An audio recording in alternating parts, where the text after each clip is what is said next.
بسم الله الرحمن الرحيم الحمد لله رب العالمين والصلاة والسلام على سيدنا وعظيمنا وحبيب قلوبنا وشفيع نفوسنا أبي القاسم محمد اللهم صل وعلى أهل بيته الطيبين الطاهرين وأصحابه الغر الميامين. الحمد لله الذي جعلنا من المتمسكين بولاية سيدي ومولاي علي بن أبي طالب.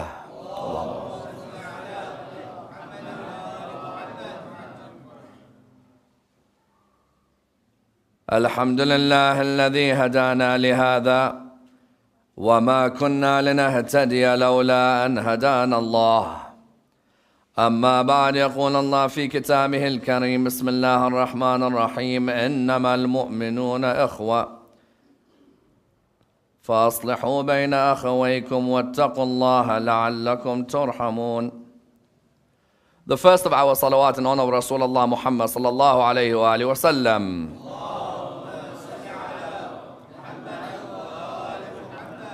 The second in honor of Amir al-Mu'mineen Ali ibn Abi Talib.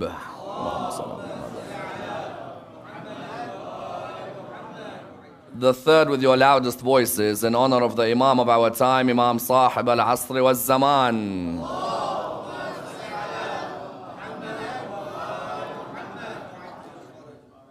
Respected scholars, brothers and sisters, Assalamu alaikum wa rahmatullah wa barakatuh. The Pact of Brotherhood initiated by the Holy Prophet Muhammad sallallahu alayhi wa alihi wa sallam, Allahumma salli ala Muhammad wa ala Muhammad,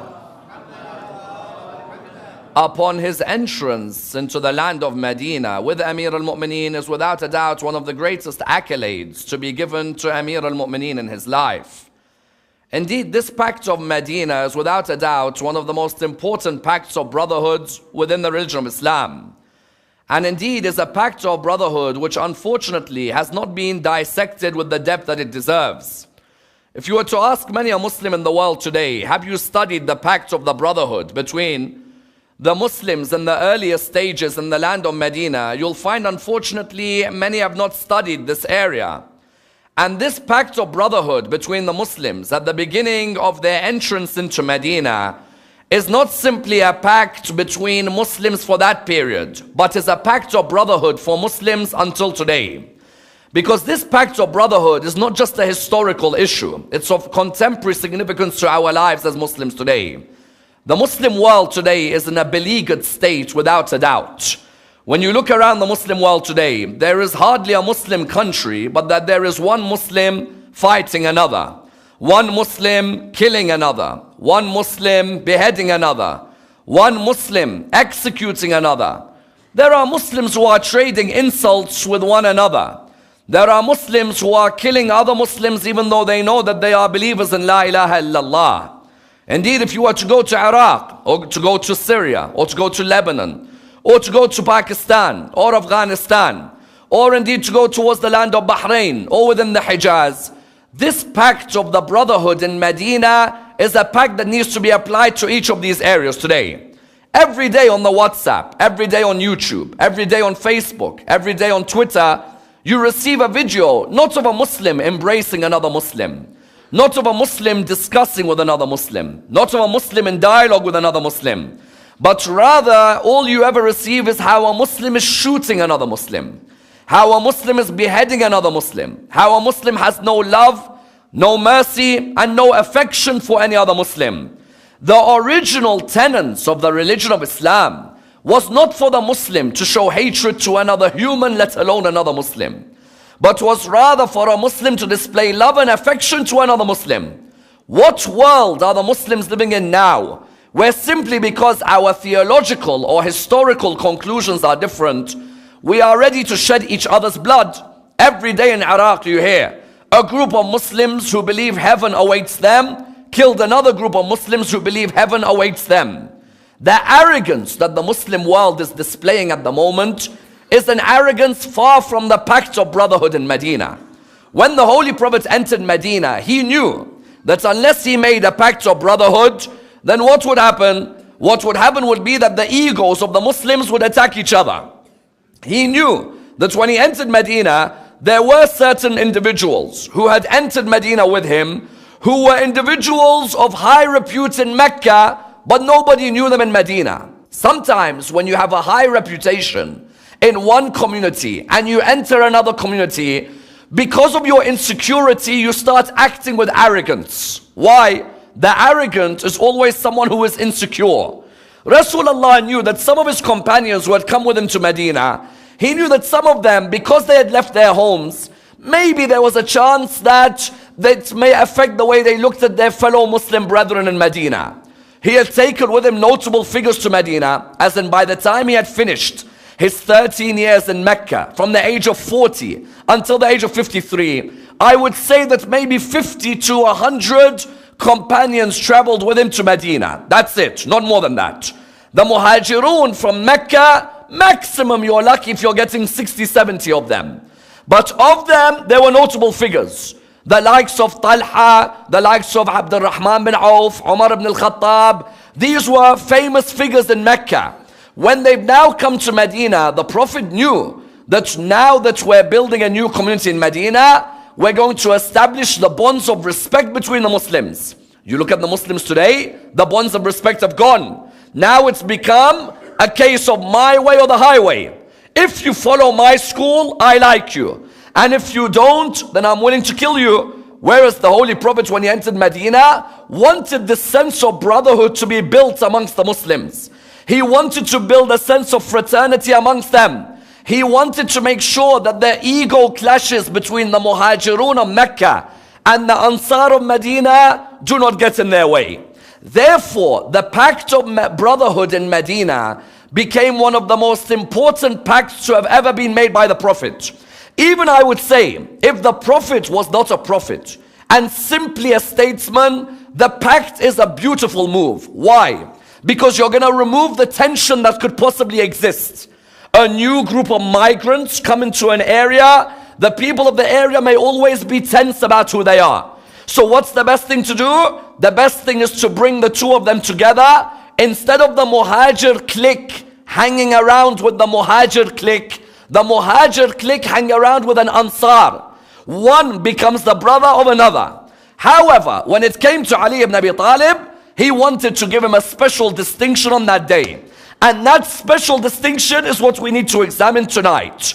What happened in the early years in Medina where Rasulullah wanted to make clear to both the Muhajirun and the Ansar that him and Ali ibn Abi Talib's relationship is different to the whole of the rest of them. And I'd like to examine this in the following stages to understand the context of this pact. Number one, how did Ali ibn Abi Talib escape from Mecca on the night that he slept in the bed of Rasulullah? Number two, what responsibilities did Rasulullah give him while he had to stay in Mecca? Number three, which ladies did he have to take with him on a horrific journey between Mecca to Medina?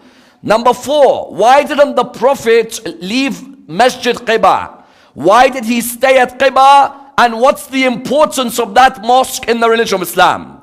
Number five, how did the building of the mosque of Rasulullah in Medina sow the seeds of brotherhood? Number six, what was the relationship between the Muhajirun and the Ansar?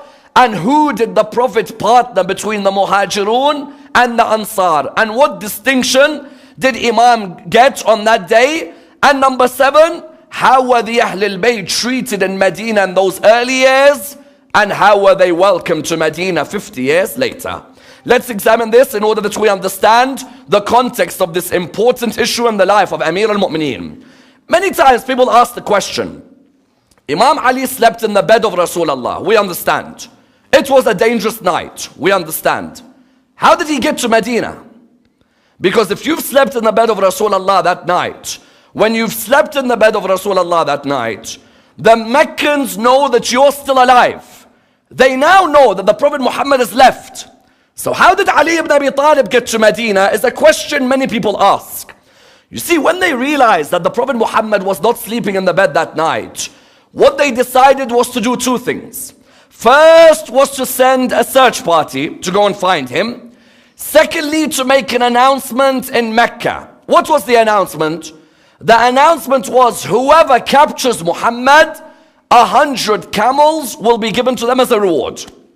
What then happened was that the Holy Prophet had now gone out on his journey. As we narrated yesterday, he was protected in the cave by a miracle. A pigeon had laid some eggs and a spider had her web.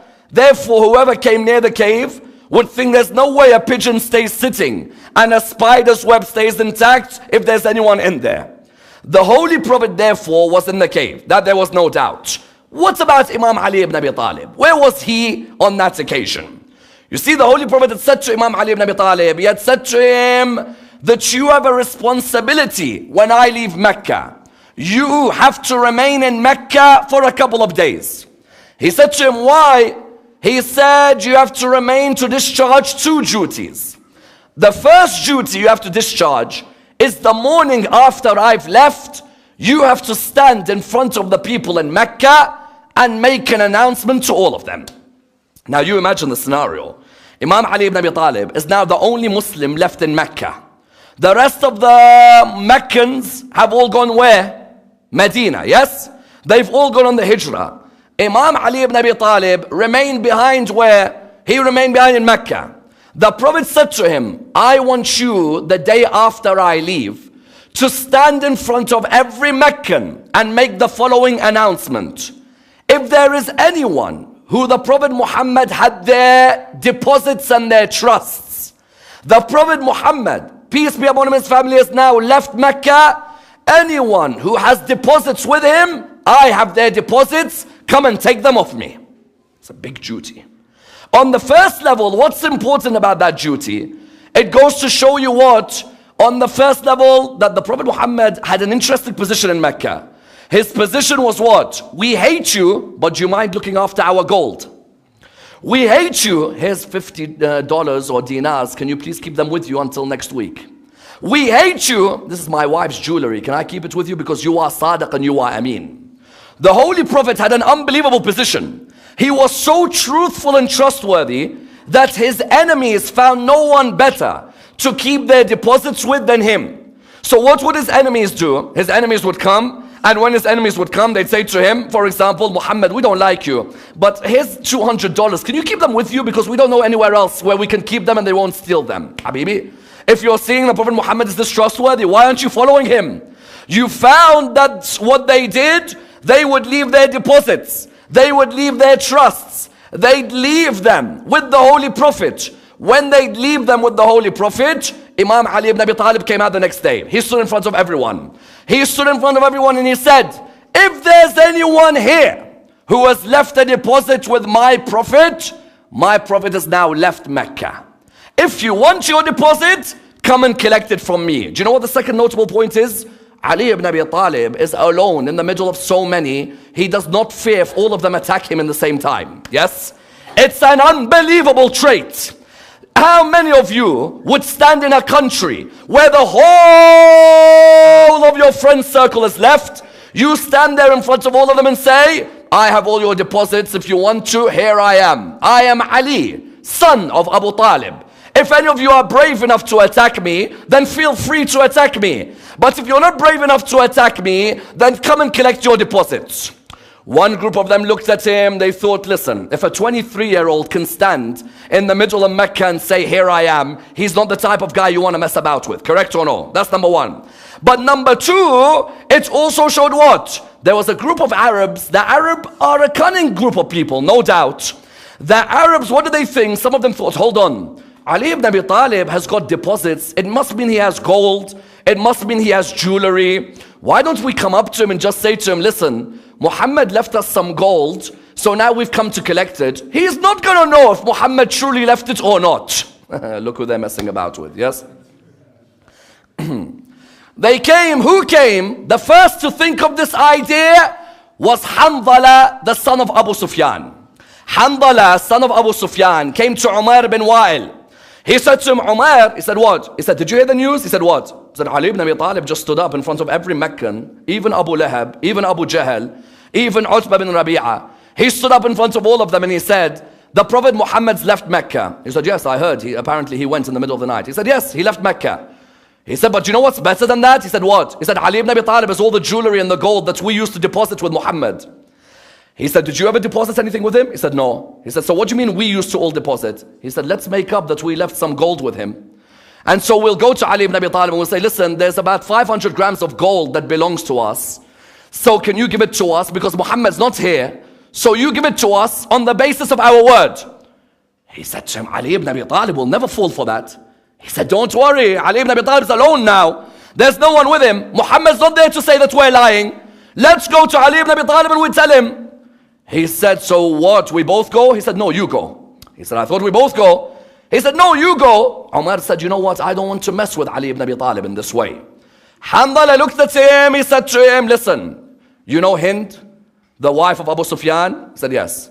He said, I'll give you my mother's necklace if you come back with the gold that you get from Ali. He said, you'll give me your mom's necklace? He said, yes. He said, very well. I'll go to Ali ibn Abi Talib. But how do I present it to him? He said, go and say to him that you have witnesses. And that these witnesses all saw Muhammad take gold from you. Ali ibn Abi Talib will not discount your witnesses. If you have witnesses for the issue, Ali ibn Abi Talib will give you the gold straight away. Umar bin Wa'il said, you know what, that's a good idea. Watch, I'll go to Ali ibn Abi Talib now. Imam Ali ibn Abi Talib, Rasulullah had left. Imam Ali ibn Abi Talib stayed behind. He was waiting, people were coming, excuse me. Rasulullah, Muhammad had kept some of our money. He said, who are your witnesses? They say their names and say, here's the money. Well, how can I help you? He said, we used to leave a ring with Muhammad. We don't like the man at all, but he was trustworthy. So can we have our ring back? Who's your witnesses? He says, this is the witnesses. He says, here's the ring back. Sometimes in life, you have to be above petty battles. Yes? Haqq is haqq. In family disputes, in community disputes, don't side with someone because he's your best friend. Side where haqq belongs. Ali ibn Abi Talib could turn around and say, you hurt my prophet, I will not give you anything. No. There's a day of judgment, I'm going to be made accountable for haqq and batil. Correct or no? So what happened was, Umar came. Ali said, yes, Umar. He said, there's something that Muhammad, we gave him, and we want it back. He said, Umar, you gave something to the Prophet Muhammad? He said, yes, me and Hanzala, son of Abu Sufyan. He said, oh, you too? He said, yes. He said, what did you give? He said, we gave 500 grams of gold. We want it back, please. He said, do you have witnesses? He said, yes. He said, who? He said, Abu Jahl, Abu Sufyan, Akrama. MashaAllah, the best witnesses you can ever have for this event, yes? He looked at him, he said, so you have witnesses? He said, yes. He said, these are your witnesses? He said, yes, all of them are ready to vouch for me. He said, okay, can I go and speak to them? Umar looked, he's like, yes, yes, you can. He said, but I told you their names, why do you need to speak to them? He said, no, let me speak to them. He went up to them, he asked Abu Lahab, he said, uncle, he said, yes. He said, can I ask you something? He said, yes. He said, Umar bin Wa'il, did you ever see him take gold to my uncle, to my cousin, the Prophet? Abu Lahab said, never in my life. Okay. He went to Abu Sufyan. He said, Abu Sufyan, did you ever see Umar bin Wa'il give gold? He said, yes, I did. He said, when? He said, in the morning one day. He went to Abu Jahl. He said, did you ever see? He said, yes. When? He said, Maghrib. MashaAllah. Yes. One says never, the other says the morning, the other says Maghrib. Until eventually Ali ibn Abi Talib came to him, Hanzala put his hand up, or Umar put his hand up, he said, listen, I didn't give any gold to Muhammad. I wanted Hind's necklace. Hanzala, son of Abu Sufyan, told me to come to you. Therefore, Ali ibn Abi Talib's first role was what? His first role was to deposit everything and to give the trust back. That Rasulullah felt nobody of his Sahaba was strong enough not just to sleep in his bed, but to give the amanas back to the people. Yes? Because later on when people come and tell me Ali ibn Abi Talib is too young to become Khalifa. He wasn't too young at 23, was he?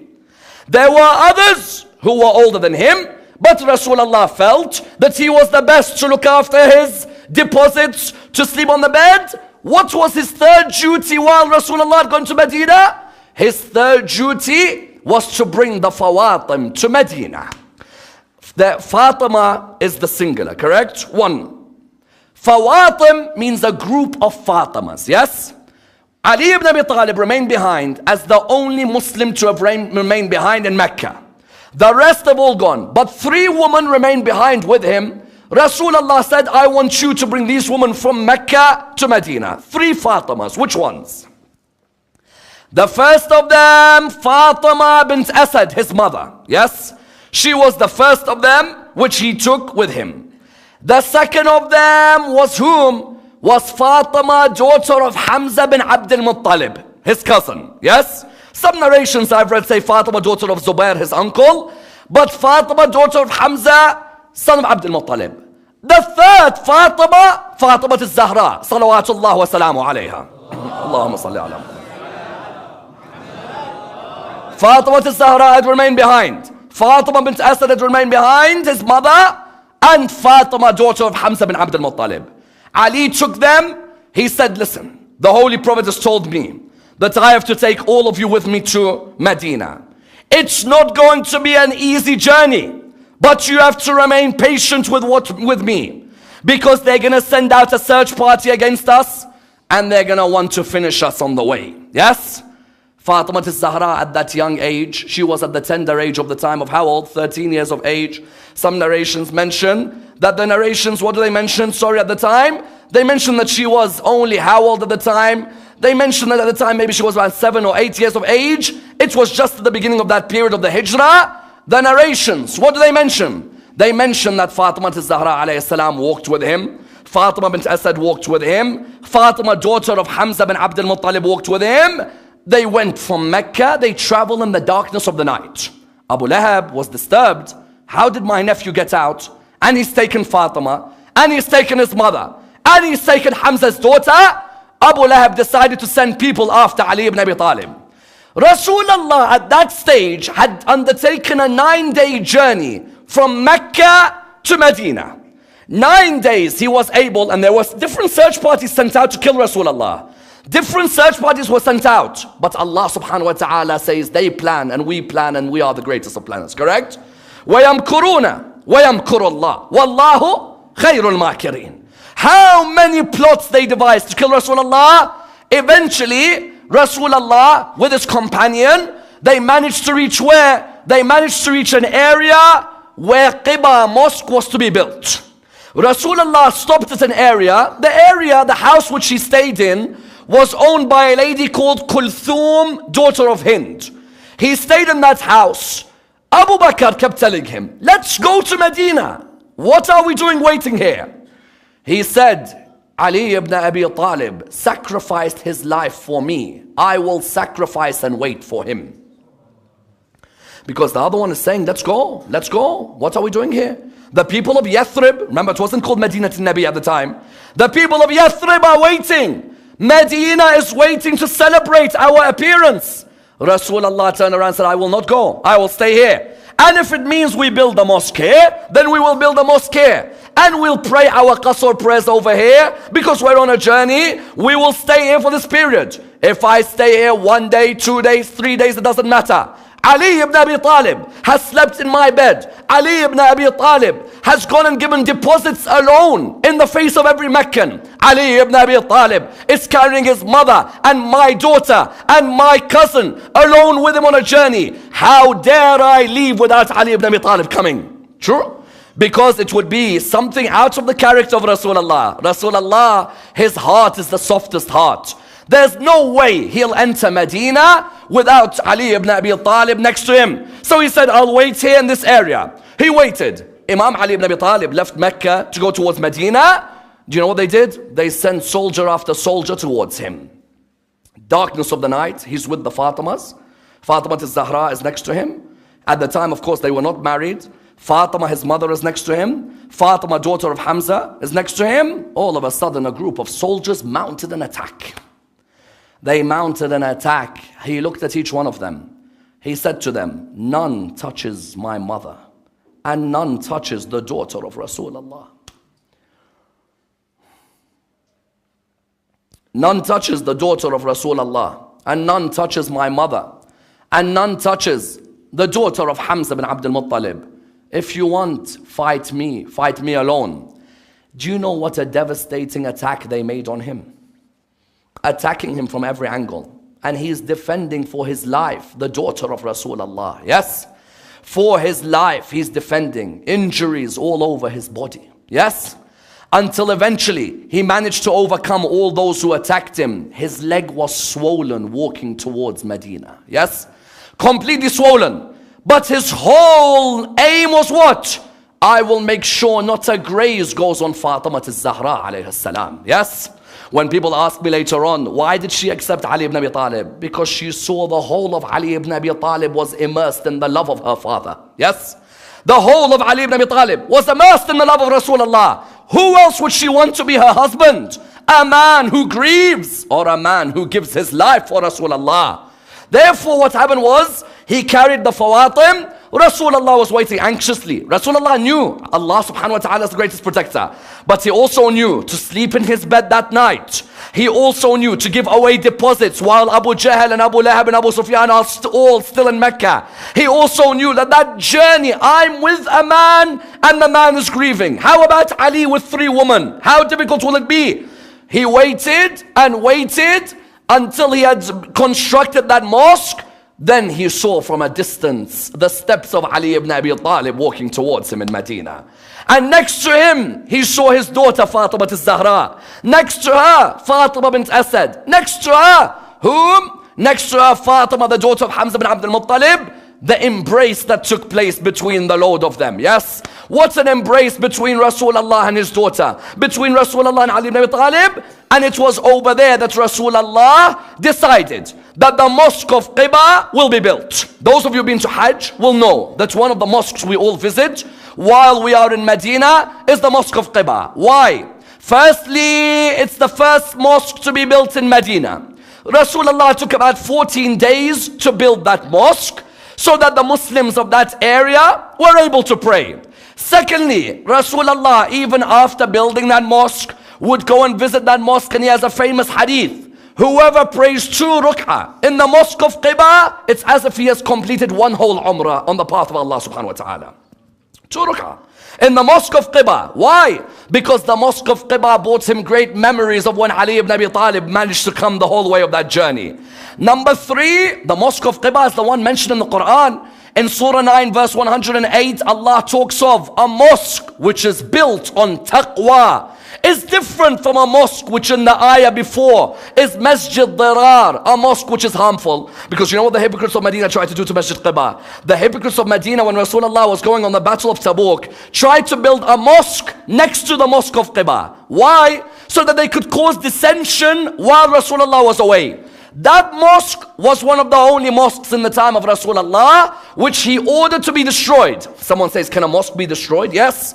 If a mosque is built not on taqwa, not on the right intention, purely for fame, purely for popularity, purely for dissension, that mosque is a mosque which is darar to the ummah. It's harmful to the ummah. It is nothing of help to the ummah whatsoever. Therefore you found that the mosque of Quba, Allah praised it for being what? For being the first mosque in the religion of Islam. That's where Rasulullah met Ali ibn Abi Talib. When they met, from where did they go? They went into the land of Medina. When they went into the land of Medina, the whole of Medina, who had been waiting for years for Rasulullah to come, the whole of Medina welcomed Rasulullah. They welcomed Ali ibn Abi Talib. Ali ibn Abi Talib was in wounds, the whole of his body.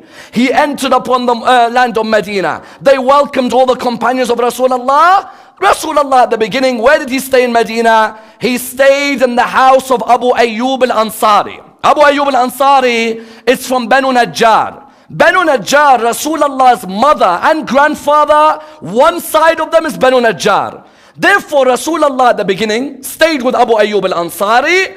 But then what did he do? Rasulullah decided that we have to build a mosque here in Medina. How did he build this mosque? Firstly, he waited to see, was there a plot of land which was vacant? They said to him, yes. Who does the plot of land belong to? 2 orphans. Please note this careful point. When he asked, who does it belong to? They said to him, 2 orphans. He said very clearly, what are their names? They gave him the names. When he heard their names, he said, very well, tell them how much is the cost of getting this land. One of the people turned around to him and said, Ya Rasulullah, we can get it of them for you easily, do not worry. Yes? Rasulullah said, what are you trying to say?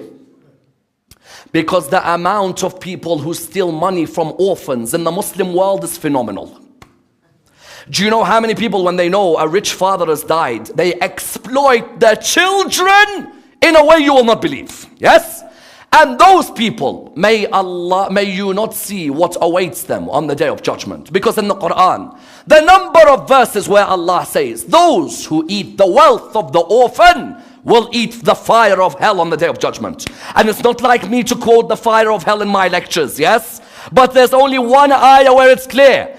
They will eat and drink the fire of hell are those who eat and devour the wealth of the orphans. Because in our Muslim communities today, every year you hear a story. This family devoured the wealth of the orphan. This family devoured the wealth of the orphan. Habibi, an orphan is someone Allah looks down with his rahmah. Allah looks down and says, this person's lost his parents, show affection to them. Don't be harsh. Don't chase the dunya. All you're concerned about is how much can I get of that rich orphan. Rasulullah looked. He said, what price do they want? They said, don't worry, Rasulullah, we'll push it through. You know what we say? 1 minute we say bakshish, the other puts an envelope under the table. And before you know it, the orphan doesn't know what's happened. Rasulullah said, no, I will pay for both those orphans whatever amount of money they want. This mosque will not be built on bribery. This mosque will not be built on hypocrisy. This mosque will be built on purity. Otherwise, there will be no barakah in Masjid al-Nabawi, correct? He paid those orphans. When he paid them, Masjid al-Nabawi took 7 months to be completed. Rasulullah made rooms in Masjid al-Nabawi. One side of Masjid al-Nabawi were rooms for himself, later for Ali and Fatima, later for Al-Bayt al-Rasul. The other side of Masjid al-Nabawi, he made for the poorest of the companions. What we would call Ashab al-Suffa. You know, the likes of Abu Hurairah and so on. Abu Hurairah was one of the poorer companions. Later on, they would have rooms on one side of Masjid al-Nabawi. Rasulullah and his family would have rooms on the other. Until Allah ordered him, all of the rooms which enter Masjid al-Nabawi, their doors have to be locked, except the door of Ali ibn Abi Talib. That's it. Imam Ali ibn Abi Talib is the only man who, when Masjid al-Nabawi was built, had a room and that the door could open into the courtyard of Masjid al-Nabawi. Every other companion who had a room, their doors were to be locked. None could enter. None could enter Masjid al-Nabawi on that state except Amir al-Mu'mineen. Rasulullah made it clear that Ali has that distinction until he made clear what was the final distinction in Amir al-Mu'mineen. What was it? When he made the Pact of Brotherhood. Some say, why did he make the Pact of Brotherhood? Because he realized that these Meccans who have come, these Meccans have come from a time they were wealthy. Listen, Mus'ab bin Umair is wealthier than this whole community put together. Mus'ab bin Umair was so wealthy in Mecca, his mother used to say to him, what perfume do you want? He'd say, Mom, I don't really need a perfume. She sends the servant to Yemen on a 20-day trip to bring one perfume back for Mus'ab bin Umair. Mus'ab bin Umair's mom used to say to him, do you want any halwa? Yes? He says, Mom, I'm okay. He said, no, don't worry, servant, go to Yemen. That's a 21-day journey, you want me to go? Yes, go and bring some halwa for Mus'ab and come back. Mus'ab bin Umair, how spoilt and wealthy he was. Now he's come to Medina, he left everything. He doesn't have a single penny in Medina. Bilal al-Habashi was a black African. He's now coming to Medina, which was pure Arab. If ever you want to see Arab.com, yes? You have to go to Medina. Arabs of the Arabs, the Aus and the Khazraj and the pure Arab tribe. This Bilal comes to Medina, these guys are looking, thinking, what's this African doing over here? It's like, we've seen Arabs, we might have seen the odd Persian guy, but what's this African? Rasulullah knew, I'm bringing one who was rich, now he has nothing. One who was colored, now he has nothing. I'm now also bringing certain personalities who may have a little bit of an ego about them, but they've sacrificed. So Rasulullah realized, unless I stand and make a brotherhood pact between them, there's going to be tension between them. And that's a message for all of us in our community. That the leader of the community has to find opportunities to bring brothers together who may not necessarily be best friends. To try and remove any tension that may exist. Because a good leader stands beside his men, not above his men. Yes?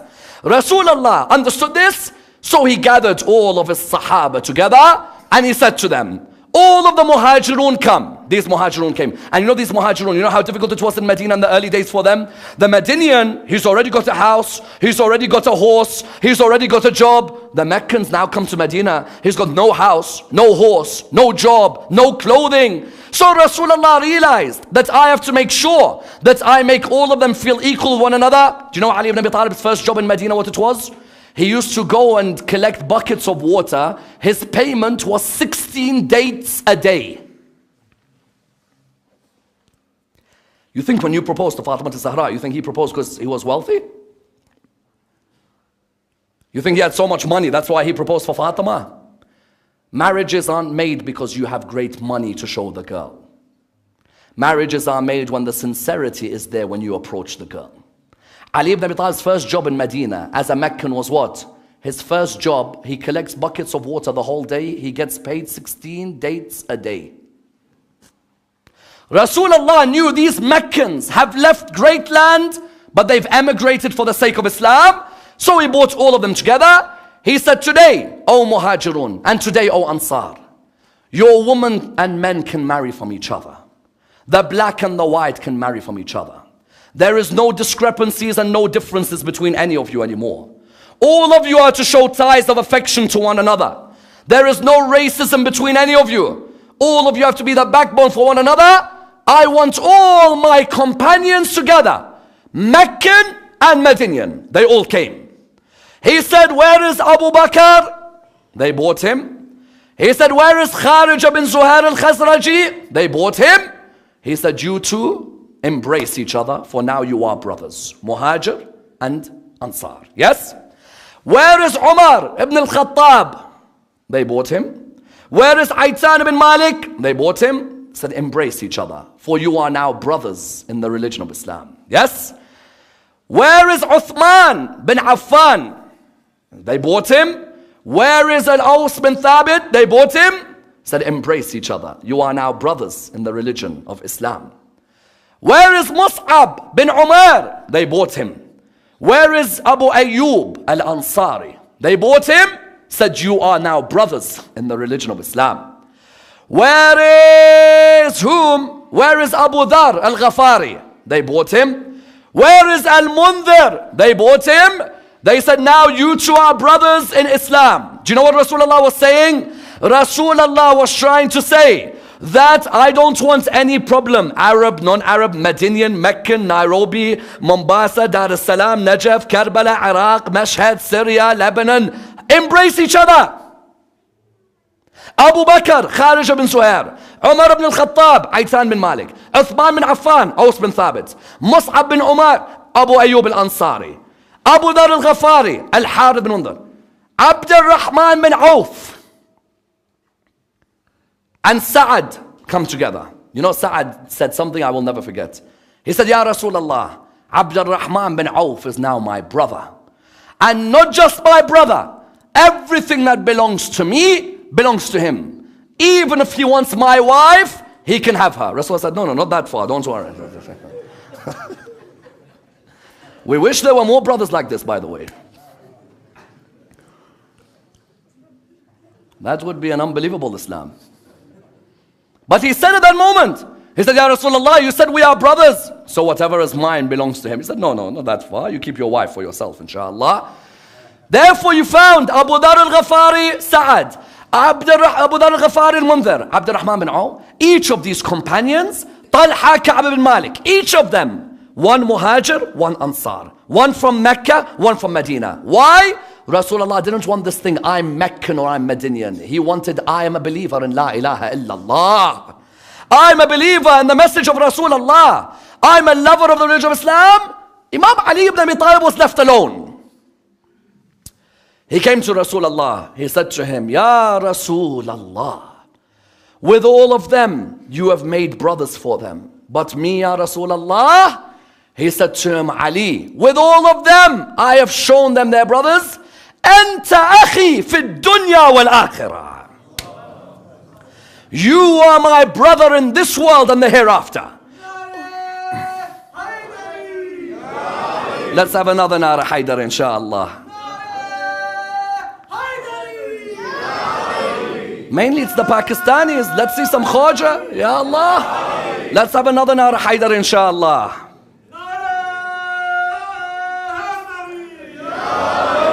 MashaAllah, MashaAllah. The Pakistani blood and love for Ahlul Bayt, and the Indian blood and love for Ahlul Bayt, and the Khaja sitting silently for some reason. I don't know what's going on.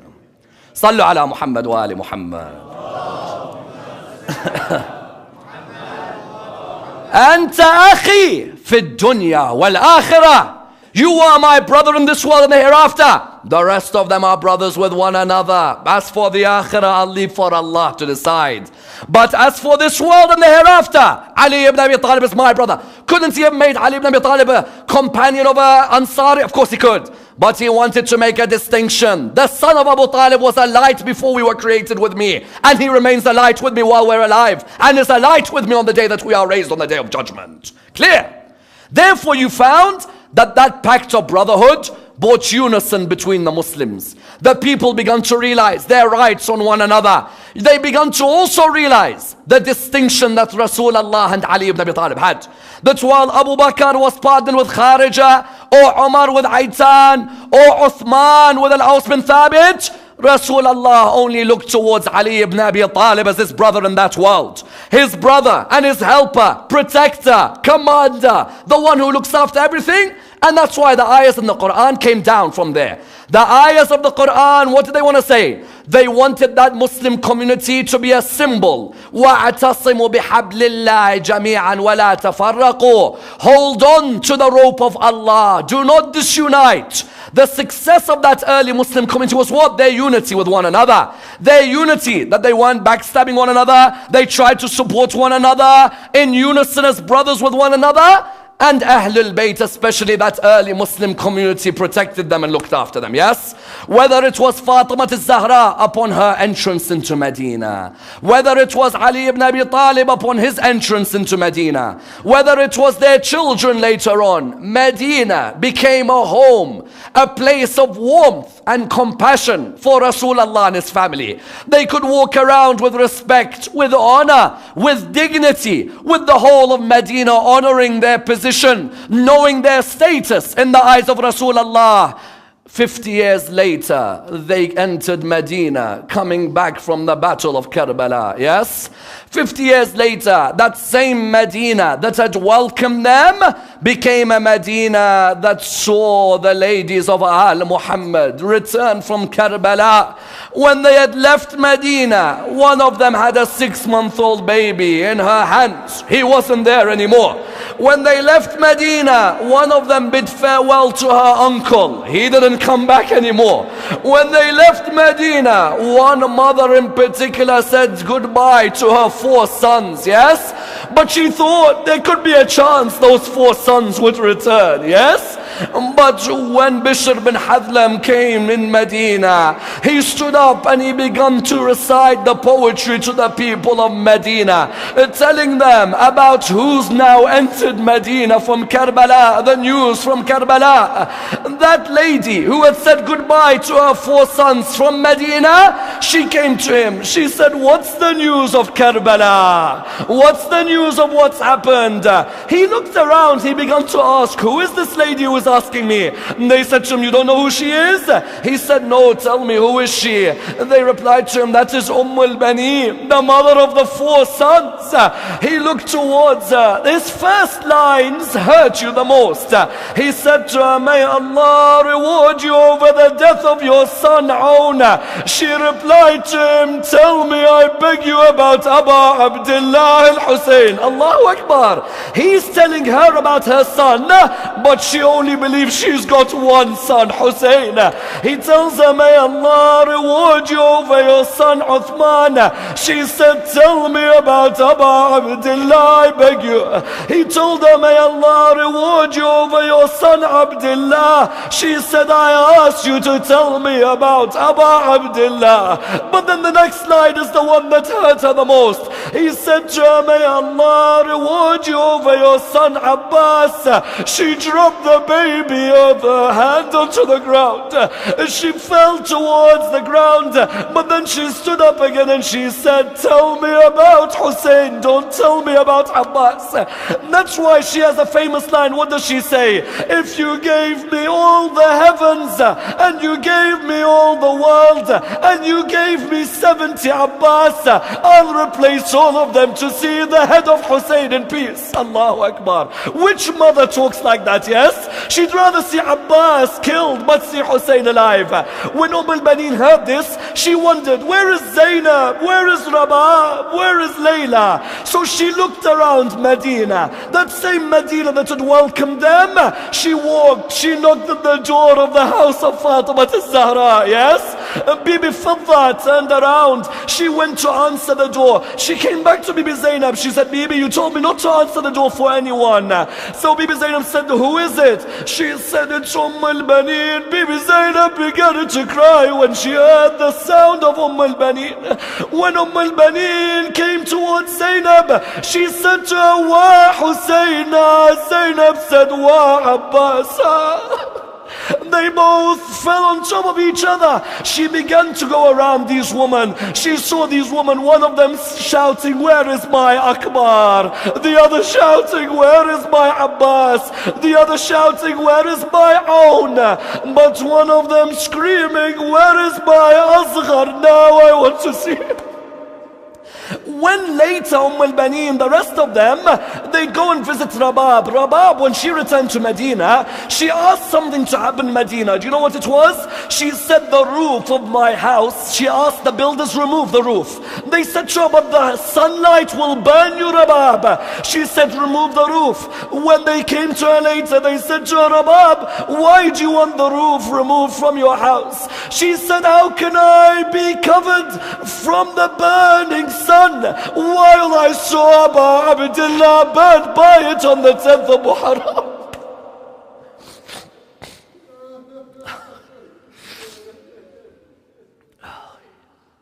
Inna lillahi wa inna ilayhi raji'un.